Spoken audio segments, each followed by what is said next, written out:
There is a grass growing in the mountain valleys of Jalisco, Mexico, that modern agriculture has never been able to improve upon. It regrows every year without replanting. It survives frost, it survives drought.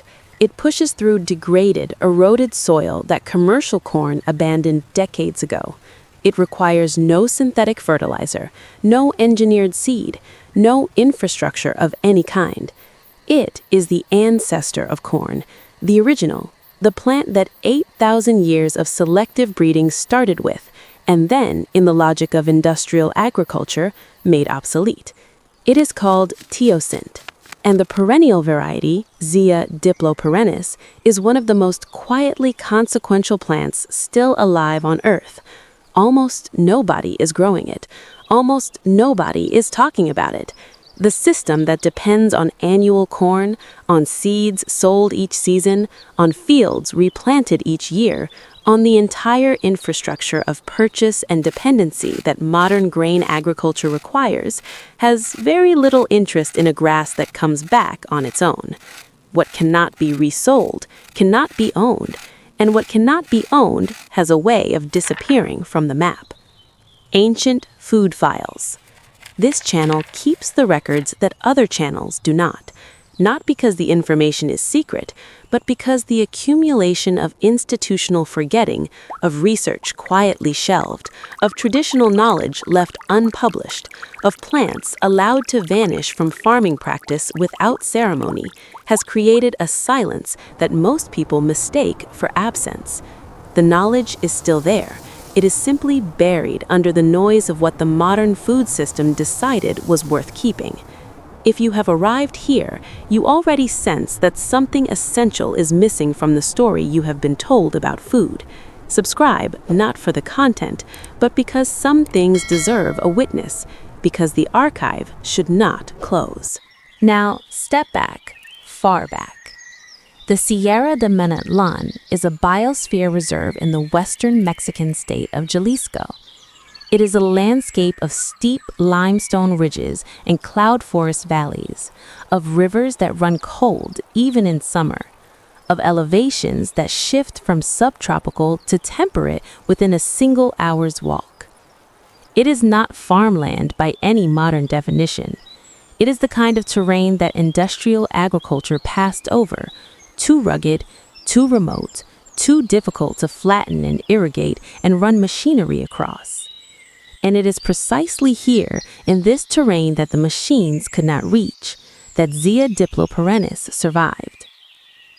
The indigenous Nahua-speaking communities of this region did not call it by its scientific name. They called it maíz de monte, mountain corn, or simply teosinte, from the Nahuatl, teosintli, the sacred corn. Teo, meaning divine, sintli, meaning dried ear of maize. The name itself is a memory, a record of what this plant once meant to the people who lived alongside it. Not a wild weed, not a curiosity, a source. In the oral traditions of Mesoamerican peoples, corn did not simply exist. It was given. It was the substance from which the first humans were made, according to the Popol Vuh, the Quiché Maya creation text that survived the burnings of the Spanish colonial period and was written down in secret in the 16th century.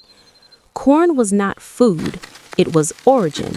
And teosinte, the mother of corn, held a place in those traditions as something preceding even the gift, the raw material of creation, still growing wild in the hills where the gods had left it.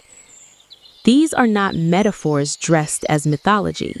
These are knowledge systems preserving ecological facts in the only language available to a people without laboratories. Look at perennial teosinte, and you see something corn forgot how to be. The plant grows in dense clumps, sending up multiple stalks from a single root system that persists through winter and regenerates each spring. Where annual corn dies back completely after harvest, leaving the soil exposed, vulnerable, eroding through the dry months, teosinte holds the ground. Its roots reach deep, They bind the soil.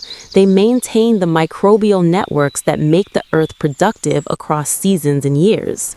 It is smaller than modern corn. The ears are narrow, the kernels encased in a hard, triangular shell that modern processing equipment was never designed to handle. By the metrics that industrial agriculture applies, yield per acre, ease of harvest, uniformity of kernel, it performs poorly. By every other metric, it is extraordinary. It is resistant to several of the most destructive corn pathogens, including the fungal diseases that periodically devastate commercial cornfields across the American Midwest. It tolerates waterlogging. It tolerates drought. It tolerates the kind of marginal, compacted, nutrient-depleted soil that represents an increasing proportion of the world's available farmland. And it returns, every year, without being asked, without being purchased. That quality, perenniality, is not a minor feature. It is a fundamentally different relationship between plants and ground. Annual crops exhaust the soil because they must be replanted, and replanting requires tillage, and tillage destroys the soil structure that makes the land productive in the first place. Perennial crops build the soil. They deepen it. They stabilize it. They enter into a relationship with the land that, given enough time, makes the land more alive. Teosinte had that relationship with the soils of Jalisco for thousands of years before anyone planted a field. By 1977, the scientific world had largely concluded that the wild relatives of corn were interesting but not urgent.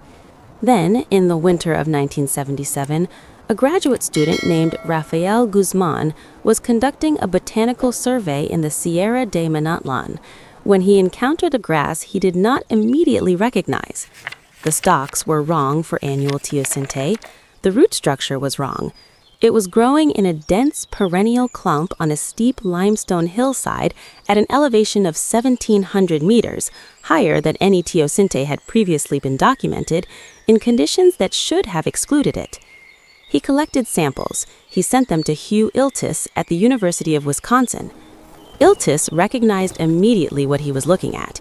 In 1979, he and his colleagues published the formal description of Zea diploperennis, a new species, a perennial, alive, growing on a hillside that had survived only because it was too steep for the logging operations that had cleared everything around it. The scientific community understood the implications at once. This was not simply a new species. This was a genetic library, a repository of traits that 8,000 years of selective breeding had discarded, and that were now, in an era of accelerating climate instability and pathogen pressure, becoming urgently relevant again. The stand covered less than 10 acres. It had survived by accident, by remoteness, by the specific geometry of a hillside that no one had found a use for. A few months after its discovery, it was learned that a rancher had planned to clear that hillside for pasture. The corn we grow today began as this grass. It was shaped by human hands across 8,000 years into something that fed civilizations, and then, in the final century of that shaping, was made into something that cannot feed itself, that cannot renew itself, that cannot persist without the annual intervention of the market. The ancestor is still there, in the hillsides, in the seed banks, in the soil that has not yet forgotten what it is to be held by something permanent. It is patient. It has always been patient. If this record belongs somewhere other than the margins, subscribe to Ancient Food Files. The archive is kept here for as long as keeping it matters. The grass was never gone. It was only waiting for someone to look at the hillside.